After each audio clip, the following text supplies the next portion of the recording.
All right, guys, you know what today is? Today's all about trucks. We love trucks. We know you guys love trucks. Hell, I hosted a show that was based around just trucks. So here's one of them. This is a 71 Ford F100. We actually finished this truck quite a while ago, but we've made some upgrades that the owner wanted. So we make more power. You need to add a few better parts. So this is pretty cool because Rodney that owns this truck, his dad actually bought it new, which that's very interesting to me. Rodney's hung on to it for a long time, and what's also interesting about this truck is as we were building it to be original. So I think I was basically in the paint booth, laying down the colors, going all original. And then Rodney calls me up and he's like, hey man, what do you think about a Coyote? And what do you think about this? And I was like, wait a second, dude, do you know what all we could have done to the body? But anyway, it actually turned out really good because we've got this kind of OE look down the side. We've got the blue and white paint that was original. We added a little bit of pearl to it once I found out what we were doing.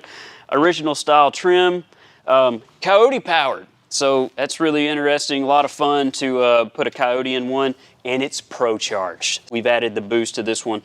Making a good bit of power. We've hardlined everything in here. Everything's TIG welded, polished. We've hand built all the inner fender wells. We've obviously shaved the firewall.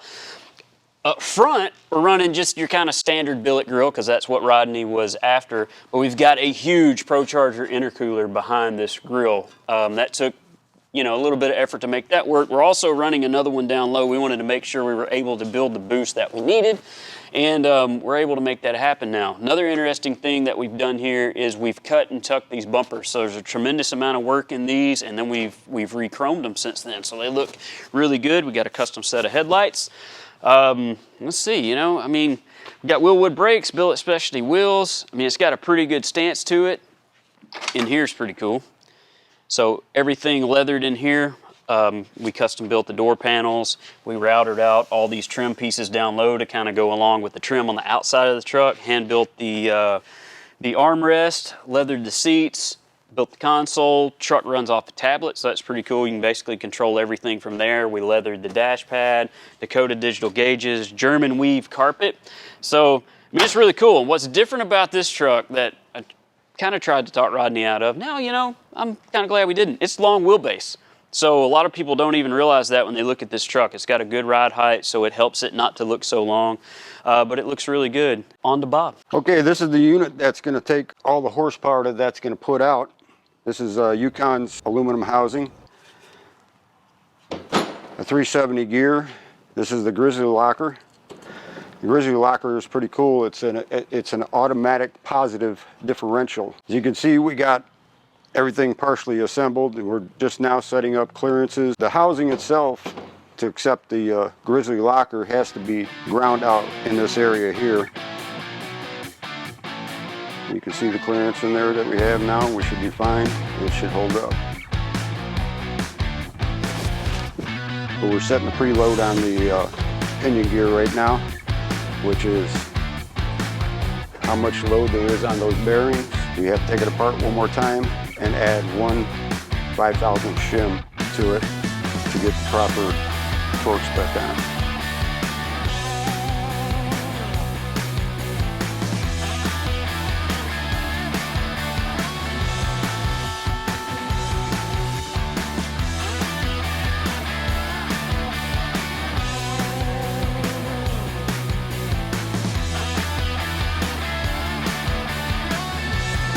All right, another truck in here that I'm super excited about, the 89 OBS. So you've seen this one a few times. We may have done a burnout in it, which, we're known for that. We got the big block out of there. You've seen the parts scattered all over the shop. We actually just had this thing on Carfix, and we were able to get a ton of work done in a short amount of time. And one thing we did was we got it sat down on the Roadster Shop chassis. Check that out. This thing is wicked, and just the engineering in this is unbelievable. We went ahead and had it powder coated, the orange and the cream. It's got a cantilever front shock setup, same in the rear. It's on air ride. I think once we get the right body mounts in it, we're pretty much going to be able to lay rockers right here. So we're already like, I can't even get my hand under there. So we're almost close to laying now. We're laying frame, so right body mounts I think will be good to go there. So Eric Brockmeyer did our rendering, and man, it is wicked. We went through a few different ideas, and it's gonna be really cool. One thing we just came up with and kind of changed is we're gonna get rid of this rear step as well. So we're gonna cut this away. We're gonna kind of run the shape of this inner fender and along through the back, a roll pan back there, and then we're gonna build a custom bumper that you can see in the rendering. We're running 24 by 12s in the rear. Those things are wicked. But what's gonna happen here as well, which I'm excited to get into, is we're gonna have to raise this fender. So we're either gonna kind of raise it up right under that body line or just section it up.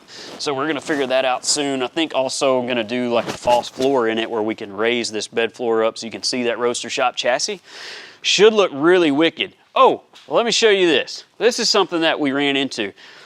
So we started to reshave everything because we're gonna strip the truck down to bare metal and go from there. So when they shaved the stake pockets back in the day, I'm gonna say in the 90s, they actually brazed it in, which, you know, is okay. It obviously lasted, but it's just not the way we're gonna do it. So over here, I actually cut this one out already, got it TIG welded in and metal finished out. So you can, you can see the difference in having a butt finish. And the problem with this, just like you can see on that front stake pocket, is this starts to bubble up because there's so much filler in there. Just like right here. We've got almost a ½ inch of filler where they shaved this tailgate handle. And basically what they did was the same thing on the doors over there. They took a piece of metal and they put it on the backside and they just kind of epoxied it on. So they didn't weld anything out here. So they had so much that they had to fill. It's probably all the way out here. So we'll just end up replacing this tailgate, start fresh. We're gonna shave these tail lights. But man, just look at it.